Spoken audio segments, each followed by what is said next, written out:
Gayatri madam தச்சோட கூட்டத்துக்கு குண்டா size பாரு. இது பத்துமா? இது அடுக்குமா உனக்கு? இது நியாயமா? இருக்கிற தக்காளி அளவை பாருங்க. கத்திரிக்காய் இல்ல, பீக்கிங்காயும் இல்ல. அதனால வந்து தக்காளி கொஞ்சமா. தக்காளியும் இல்லைங்க, அவ்வளவுதான் இருக்குது. அதையும் சொல்லு. தக்காளியும் அவ்வளவுதான் இருந்துச்சு. வாங்கிட்டு வரல. எஸ், மறந்துட்டாங்க. நான் வந்து டைப் பண்ணி அனுப்ப மறந்துட்டேன் மாமாட்ட.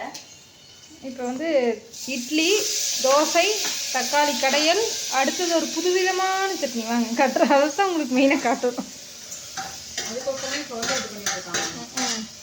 நிலக்கடலை சட்னி தான் ஃப்ரெண்ட்ஸ். ஆனால் அதில் என்ன ட்விஸ்ட்டுன்னு பார்த்தீங்கன்னா, நிலக்கடலை வந்து வறுக்காமல் பச்சையாக போட்டு அரைச்சி எப்பவும் போல் தாளித்து கொட்டியிருக்கிறோம்.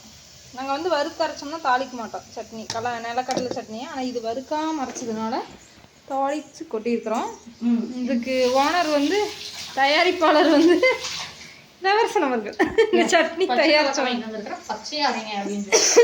இது வந்து அங்கே எங்கள் மாமனார் ஊரில் வந்து ஒரு டைம் அரைச்சிருக்குறாங்க, பார்த்துருக்குறேன். எப்படின்னா, பச்சை கடலைப்பருப்பு இருக்கும்ல, வேக வச்சு சாப்பிடுவோம்ல கடலைக்காய், அந்த பருப்பு தொளிச்சு காரமாக நிறைய மிளகாய் வச்சு, புளி வச்சு, உப்பு வச்சு, ஆட்டாங்கல்ல அரைச்சி சும்மா கெட்டியாக வச்சுருப்பாங்க சாப்பாட்டுக்கு.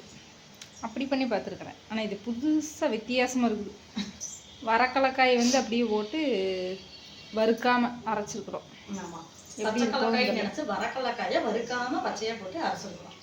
புரியுதாங்க மக்கள் உங்களுக்கு? எங்கே அந்த கடலக்காய் இந்த இருக்குது வறுக்கிறாங்கள நிலக்கடலை, அதை அப்படியே வறுக்காமல் போட்டு அரைச்சிட்டோம். அதில் வந்து வரக்கலக்காய் பச்சைக்கலக்காய் வரக்கலக்காய். ஸோ சரி விடு, எண்ணெய் மேலே அந்த மாதிரி கதையை குழப்பாத.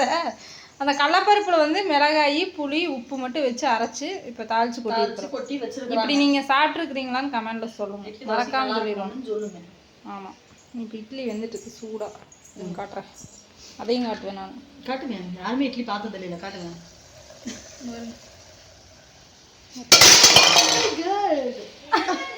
ஒன்றும் இல்லைங்க, இட்லி சட்டியை வந்து இட்லி மூடி இப்படிதான் அப்பளையா இருந்து குளறுபடி பண்ணிட்டு இருக்கிறேன் நான். என் மேல ஏதோ கான் இருக்கிறாங்க. இல்ல தள்ளி எல்லாம் நினைச்சாங்களா தெரியல. இல்ல சூடு பட்டுட்டே இருக்குது, என்னன்னு தெரியல. சுத்தி வச்சிருச்சுங்களா பாருங்க. அந்த தக்காளி சிதறி கிடைக்கிறது தப்பு பண்ணிட்டீங்க, மேஜர் மிஸ்டேக் பண்ணிட்டீங்க. ஒரு பீஸ் தெரியாம விழுந்துருச்சு.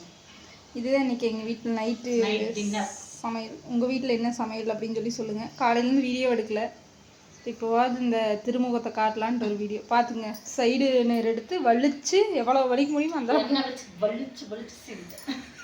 அதில் நாட்டே பண்ணுறேன். அதுதான் இப்படி இப்படி இங்கே வரைக்கும் வந்து காதில் இப்படி ஓரமாக கை வந்துடுது.